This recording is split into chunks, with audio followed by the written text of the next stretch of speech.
Today, South by Southwest goes full crypto, so Crypto World is here too. Polygon's metaverse chief explains importing luxury goods into virtual reality, and Elon Musk and Michael Saylor give their take on surging inflation. Welcome to CNBC's Crypto World. I'm MacKenzie Sigalos, and as you can see, we are in Austin, Texas at South by Southwest. The annual tech/music/culture festival is going big on crypto this year. NFTs, Web3, the metaverse, all that hype has converged here this year in Austin. We're talking to a lot of movers and shakers from the crypto industry, and we'll be featuring those interviews and stories throughout the week. But first, let's talk about crypto prices. As of noon Eastern today, Bitcoin prices hovered near $38,850, failing to break in either direction so far. Ether prices were also range-bound, sticking close to that $2,570 level. XRP's Ripple token had a more dramatic move in the last 24 hours, falling about 3.35%. Here's Crypto World's Tanea McKeel on what she is watching in crypto markets. Right now, Bitcoin and Ether are still positive for the day, which isn't too surprising. The major stock averages are having a strong day, and we know that Bitcoin is a macro asset that trades a lot like stocks. $39,600, that's the level in focus right now. It's Bitcoin's previous resistance level, and it's been trying to punch above that, but trading is kind of muted today, and it was over the weekend as well. So if Bitcoin can break through 39.6, 42,000 would be the next level of interest.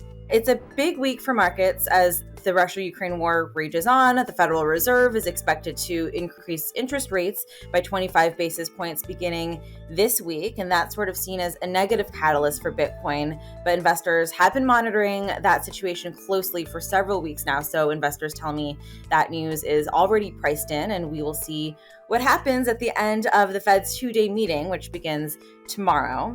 Bitcoin continues to trade at a premium on Ukrainian markets and is also showing a steep discount that's emerged on Russian ruble markets. And that's according to a report from the data provider Kaiko. So the discount on Russian markets, that could be the result of strong selling pressure as Russians liquidate their crypto at risk of sanctions.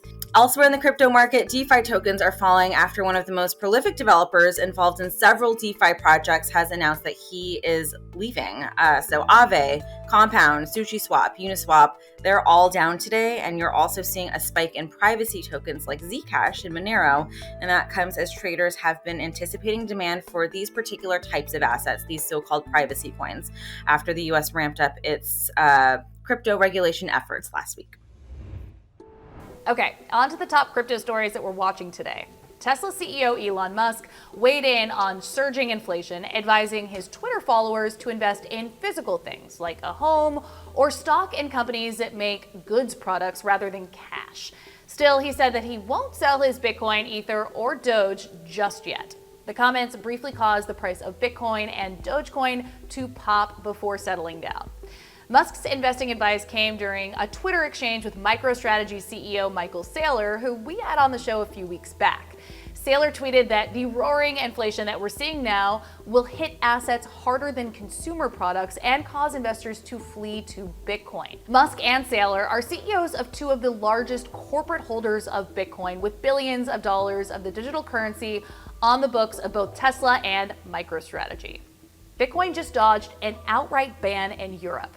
According to CoinDesk, lawmakers on the European Parliament's Economic and Monetary Affairs Committee just voted against a proposed rule that would have forced energy-draining proof-of-work cryptocurrencies like Bitcoin to switch to a proof-of-stake consensus mechanism. Now, it is unclear whether that's technically possible for Bitcoin, so the proposed rule would have meant big trouble for Bitcoin mining in Europe. The since-rejected rule is part of a larger regulatory framework for crypto getting hashed out by the European Parliament. Now, onto our main story. We spoke with Polygon's metaverse lead, Brian Trunzo, here at South by Southwest about the network's plans for importing the digital versions of luxury brands into digital worlds. I'm joined on Crypto World with Brian Trunzo, who is the metaverse lead at Polygon Studios. Brian, thank you for joining us. Thank you for having me. What does your day job look like? Well, it sounds cliche, but no 2 days are the same. My job is basically part venture, part biz dev. And the task at hand is to get the best stuff, however we define that, onto Polygon under 3 discrete verticals: NFTs, collectibles, and fine art, blockchain-based games, and then this concept of the open, decentralized metaverse, virtual worlds, and that's the vertical that I live under. So speaking to those who are building the infrastructure of the open, decentralized metaverse, and also speaking to large IP holders who are looking to get in and develop on our rails upon which the open, decentralized web is built. It seems like all retail companies are jumping into the metaverse now, whether it's Nike or it's Balenciaga working with Fortnite to create custom skins. And I wonder whether you can kind of talk about this wave of adoption that we're seeing from more legacy retail players. I think part of it is the sizzle and part of it is the stake, right? The sizzle is that the word metaverse has become the word of the year, right? So in the short term, people want to leverage that energy and bring attention to what they're doing. So they want to activate short-term tactics to play in the space, right? But then in the long term, I think the underlying narrative is the importance of blockchain, the importance of digital scarcity, and actual provable ownership of digital items within the metaverse. So some of the smarter players, some of the players with the longer vision, are looking to marry those two, the tactics with the strategy. And Polygon Studios exists to actually do that, to help them develop both short-term tactics and long-term strategy. Can you talk about one of your partnerships or some of the retail companies that you're working with and how you're helping them to make this transition into the metaverse, or finding other ways to create non-fungible tokens of their products, or whatever the case may be for their involvement? Sure, yeah. I mean, the people that we deal with on a daily basis range from luxury brands straight through to entertainment, sports, celebrity, Hollywood, film, etc. Some of the more interesting people who have leveraged our technology and worked with us directly through their teams, of course, range from Steph Curry through Adidas and Prada, D&G, Macy's, and the list goes on and on. The interesting there is because we are permissionless, anyone can build upon our rails. In some instances, we don't even know that something's being built, and we learn after the fact, and we start working with them. One instance would be Sports Illustrated with their partnership with OneOf, which is a marketplace that utilizes our technology. And we actually didn't know about OneOf until later on, or the Sports Illustrated project on OneOf until pretty late in the game. So it's very interesting. So any large IP holders out there who are wondering how to utilize Polygon, you can always contact me or Polygon Studios. And so what did their activation look like, the Sports Illustrated project? Commemorative photo shoots, commemorative cover stories. For someone who knows very little about how the metaverse relates to NFTs, relates to gaming, what is the best way to explain the intersection of these discrete verticals that you referred to? Sure. I guess we could start with NFTs, right? Because as of yet, the public consciousness of what is an NFT is a JPEG that costs a lot of money, right? And that's reductive. That's not true. NFTs are basically any digital item that is provably scarce on a blockchain. So if you believe that we're pacing towards a Ready Player One type world where we are spending significant amounts of time in this metaversal environment, whether it's through AR, VR, a blend of it, XR, you would therefore believe that every item within those worlds must be digitally scarce and must be on a ledger, a decentralized ledger, and therefore be an NFT, right? So NFTs make up the metaverse, everything that you interact with there. And it doesn't necessarily mean that NFTs have to be expensive or have to be scarce. I mean, they're scarce in the sense that there is a finite number, but there can be quite a bit of them, right? So if you are building within a metaverse that uses raw materials to build, those raw materials can be plentiful. There could be millions of them, but you need to actually purchase it and own it to use it. Mm-hmm. So NFTs in the metaverse, are NFTs everything from a digital avatar to a product that an avatar could wear? Can you kind of get into the nitty-gritty of what NFTs in the metaverse look like in practice?